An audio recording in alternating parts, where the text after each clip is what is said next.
sports world with Lee James on the BBC World Service.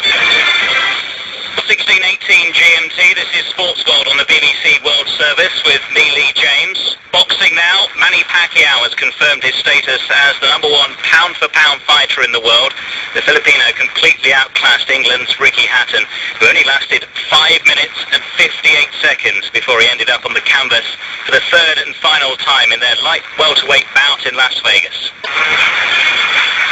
There's the bell then to signal the start of 12 rounds of World Championship boxing. Manny Pacquiao against Ricky Hatton, and Hatton straight away is on the front foot trying to force Manny Pacquiao back. The kind of left hand from Manny Pacquiao, and Ricky Hatton is out on flat on his back. The referee waves his arm, doesn't even start the count, and it is all over in the closing seconds of the second round. And there is great concern in the ring here for Ricky Hatton. He was hit by a big left hand, fell flat on his back, and he has been motionless. You think he was trying to avoid your left hand?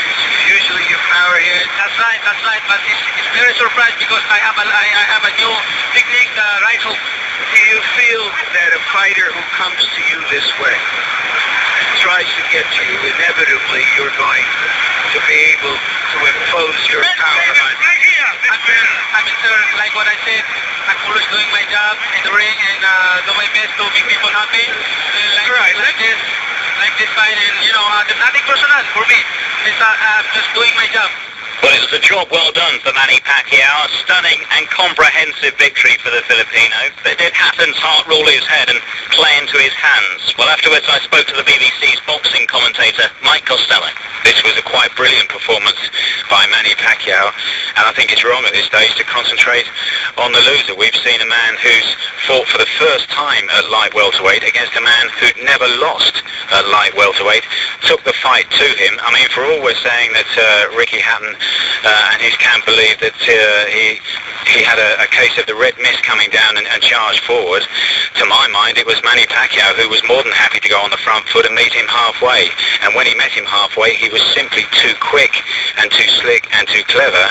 And, we shouldn't overshadow what we've seen here tonight. We've seen one of the true all-time greats of boxing produce one of the most stunning single-punch knockouts in the history of the sport. A very classy performance from Pacquiao. You say one of the all-time greats. Where does he rate now, in your opinion? He's right up there. He's got to be, hasn't he? Yes, he is. And, if you listen to his coach, Freddie Roach, he's saying that Manny Pacquiao is still improving. He's 30 now. He's been through 6 weight divisions. In 5 of those, he's beaten either a world champion or the man ranked #1 in the world at the time. Now, to put that into historical context, only 4 other men have won 5 versions of a world title. Listen to these: Sugar Ray Leonard, Tommy Hearns, Floyd Mayweather Jr. and Oscar De La Hoya. That's the company he belongs in, but he's still going. All those, apart from Floyd Mayweather Jr., have retired. There's every prospect of him winning even more titles because his promoter, Bob Arum, who travels with him often back to the Philippines for various functions, says that one of the reasons that Manny Pacquiao began his career down in the lighter weights at around 7 stone 7, around 106 pounds, that's what, about 48 kilograms, is because he grew up in such abject poverty in the Philippines that he couldn't afford to eat properly. And as his career got more and more successful and he earned more and more money, so he started to put on more and more weight.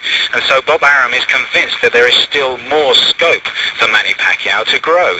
And what was interesting, what I thought about tonight, he was all over Hatton in the first round and scored 2 knockdowns to set up the victory. But in the second round, Hatton came back.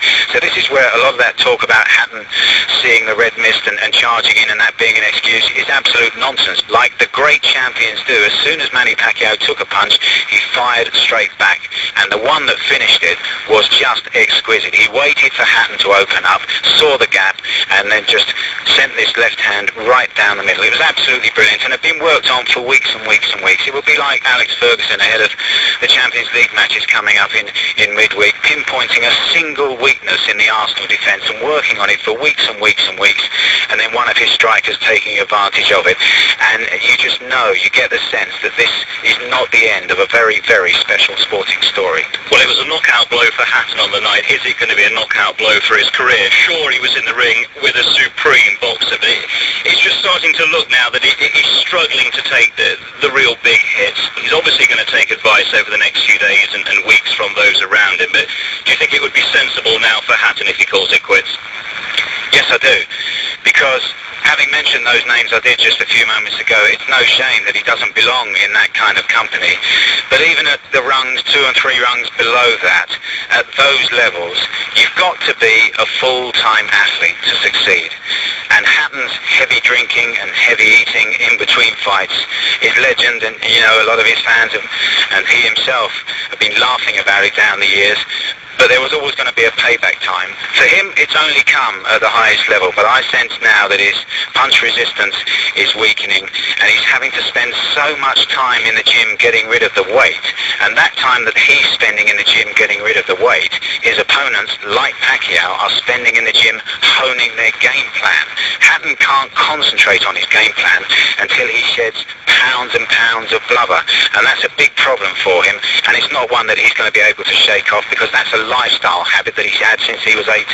Well, there'll be thousands and thousands and thousands of fans of the Philippines just wanting to know what's next for Manny Pacquiao. We've got a huge bout coming up in July between Floyd Mayweather Jr.'s come out of retirement against Juan Manuel Marquez. Is it likely, you think, maybe that Pacquiao will fight the winner of that, or what else do you see on the horizon for him?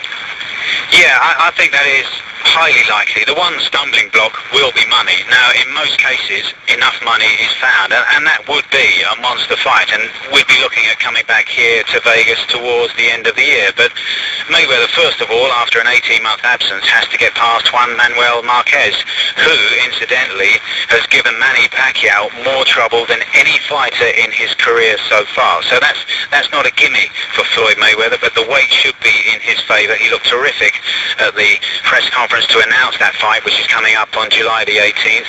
So it does look as if everything is moving towards Floyd Mayweather Jr., the world #1 pound-for-pound fighter before he retired, against the man who's now taken over that mantle, Manny Pacquiao. But as Freddie Roach, Pacquiao's trainer, was saying to me today, Mayweather will be asking for silly money, and unless we get what it's worth, said Roach, then the fight won't happen. So, you know, I'd say it's likely rather than certain to happen, but it's the fight that boxing needs, the fight that boxing wants. It's the fight everyone wants to see, isn't it? Manny Pacquiao, though, after his tremendous performance